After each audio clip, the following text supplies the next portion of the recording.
शादीशुदा लोगों के लिए एक बड़ी सीख, पति पत्नी का रिश्ता। शादी की वर्षगांठ की पूर्व संध्या पर हम दोनों पति पत्नी बालकनी में साथ में बैठे चाय की चुस्कियां ले रहे थे। खिड़की खुली थी, झिलमिलाते सितारे, ठंडी ठंडी हवा के झोंके बहुत सुकून दे रहे थे। मन आज से 12 साल पूर्व खिड़की के दूसरी ओर सितारों की दुनिया में झांकने लगा। आज संसार की दृष्टि में हम एक आदर्श युगल हैं।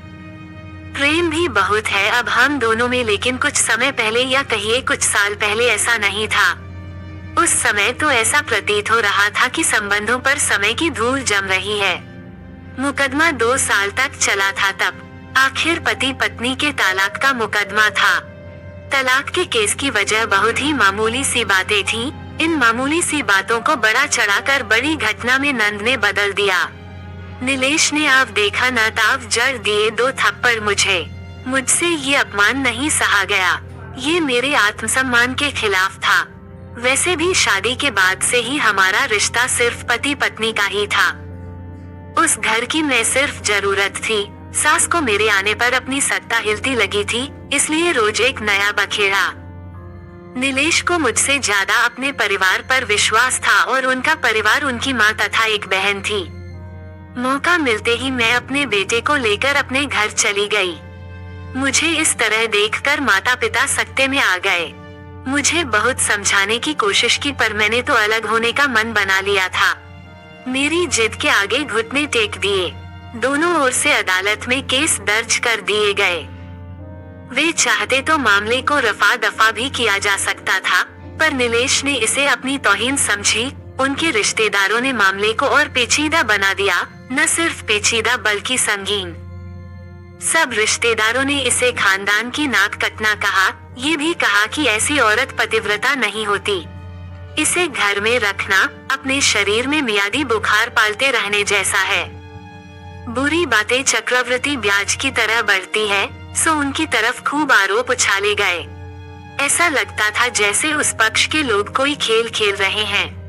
नीलेश ने मेरे लिए कई असुविधाजनक बातें कही। नीलेश ने मुझ पर चरित्रहीनता का तो हमने दहेज उत्पीड़न का मामला दर्ज कराया। 6 साल तक शादीशुदा जीवन बिताने और एक बच्चे के माता पिता होने के बाद आज दोनों तलाक के लिए लड़ रहे थे। हम दोनों पति पत्नी के हाथ में तलाक के लिए अर्जी के कागजों की प्रति थी।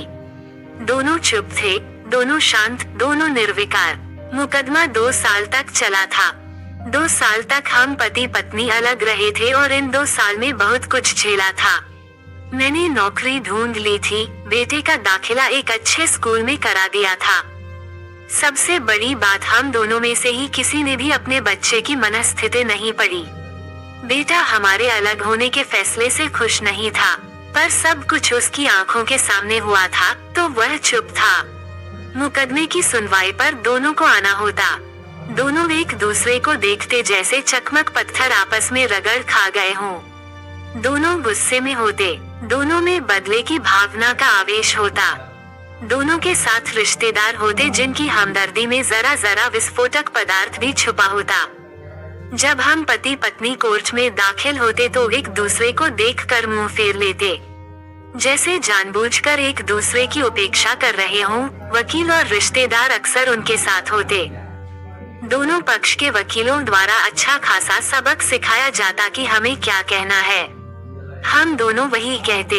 कई बार दोनों के वक्तव्य बदलने लगते तो फिर संभल जाते। अंत में वही हुआ जो हम सब चाहते थे, यानी तलाक की मंजूरी। पर थोड़ा सोचने का समय दिया गया। पहले उनके साथ रिश्तेदारों की फौज होती थी, धीरे धीरे ये संख्या घटने लगी। नीलेश की तरफ के रिश्तेदार खुश थे, वकील खुश थे, पर मेरे माता पिता दुखी थे। अपनी अपनी फाइलों के साथ मैं चुप थी और नीलेश खामोश। यह महज इत्तेफाक ही था। उस दिन की अदालत की फाइनल कार्रवाई थोड़ी देर से थी और अदालत के बाहर तेज धूप से बचने के लिए हम दोनों एक ही टी स्टॉल पर बैठे थे। ये भी महज इत्तेफाक ही था कि हम पति पत्नी एक ही मेज के आमने सामने थे। मैंने कटाक्ष किया, मुबारक हो, अब तुम जो चाहते हो वही होने को है।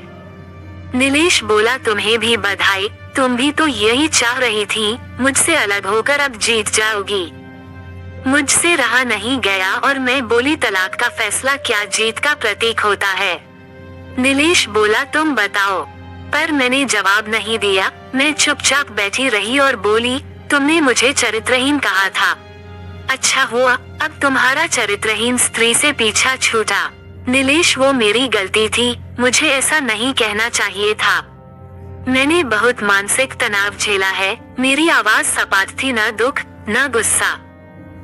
नीलेश ने कहा, जानता हूँ, पुरुष इसी हथियार से स्त्री पर वार करता है जो स्त्री के मन और आत्मा को लहूलुहान कर देता है।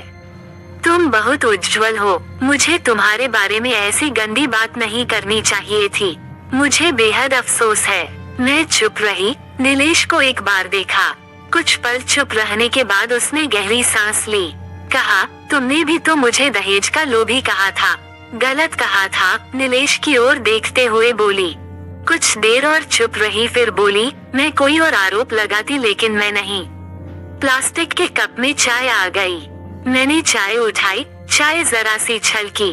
गर्म चाय मेरे हाथ पर गिरी और हाथ झटका। नीलेश के मुंह से उसी क्षण ओह की आवाज निकली। दोनों ने एक दूसरे को देखा। तुम्हारी स्लिप डिस्क वाला दर्द कैसा है? नीलेश का पूछना थोड़ा अजीब लगा पर जवाब दिया, ऐसा ही है, इलाज चल रहा है और बात खत्म करनी चाहिए। तुम्हारे हार्ट की क्या कंडीशन है? फिर अटैक तो नहीं पड़ा? मैंने पूछा। हार्ट, डॉक्टर ने स्ट्रेन, मेंटल स्ट्रेस कम करने को कहा है, उसने जानकारी दी। एक दूसरे को देखा, देखते रहे एकटक, जैसे आपस के चेहरे पर छपे तनाव को पढ़ रहे हों। दवाई तो लेते रहते हो न? नीलेश के चेहरे से नजरें हटाई और पूछा। हाँ, लेता रहता हूँ, नीलेश ने कहा। तब आज तुम्हारी सांस क्यों फूल रही है? बीपी की गोली समय से लेते हो? बरबसी मुंह से हमदर्द लहजे में कहा। आज भूल गया, शायद कुछ इस वजह से, और कुछ कहते कहते वह रुक गया। कुछ तनाव के कारण। मैंने बात पूरी की। वे कुछ सोचते रहे, फिर बोले, तुम्हें 15 लाख रुपए देने हैं और 20,000 रुपए महीना भी। हाँ, फिर मैंने पूछा। नोएडा में फ्लैट है, तुम्हें तो पता है। मैं उसे तुम्हारे नाम कर देता हूँ। 15 लाख रुपए फिलहाल मेरे पास नहीं है। उसने अपने मन की बात कही। नोएडा वाले फ्लैट की कीमत तो 30 लाख रुपए होगी। मुझे सिर्फ 15 लाख रुपए चाहिए। अपनी बात स्पष्ट की।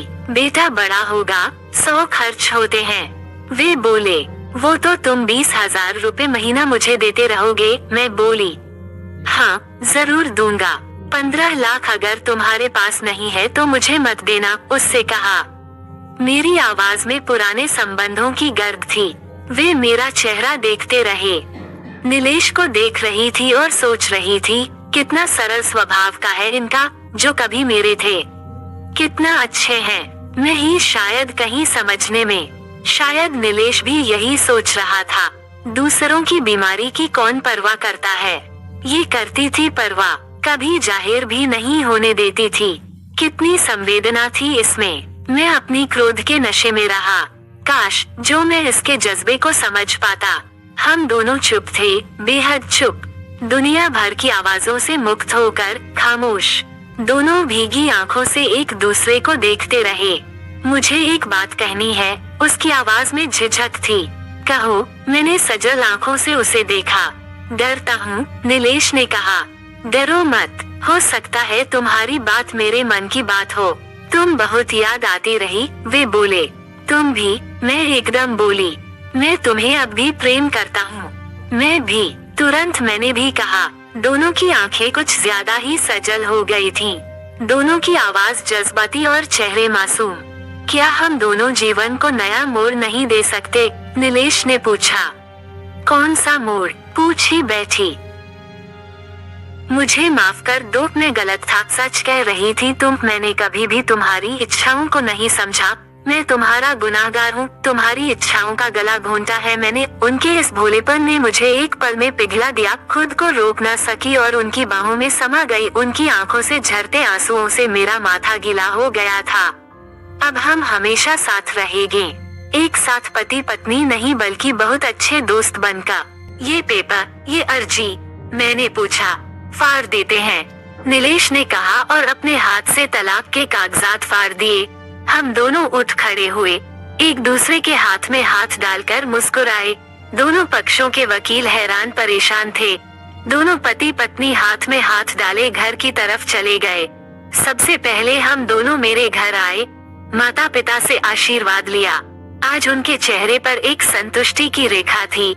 2 साल बाद माँ पापा को इतना खुश देखा था। फिर हम बेटे के साथ इनके घर, हमारे घर, जो सिर्फ और सिर्फ पति पत्नी का था, 2 दोस्तों का था। वक्त बदल गया और हालात भी। कल भी हम थे और आज भी हम ही, पर अब किसी कड़वाहट के लिए कोई जगह नहीं। ये अनोखा संबंध है, पति पत्नी के रिश्ते से भी कुछ ज्यादा खास। दोस्तों, अगर कहानी पसंद आई हो तो एक लाइक और एक कमेंट तो बनता है, और चैनल को सब्सक्राइब करके बेल आइकन को जरूर दबा दें, जिससे हमारी सभी वीडियो आप तक सबसे पहले पहुंचती रहे। नमस्कार।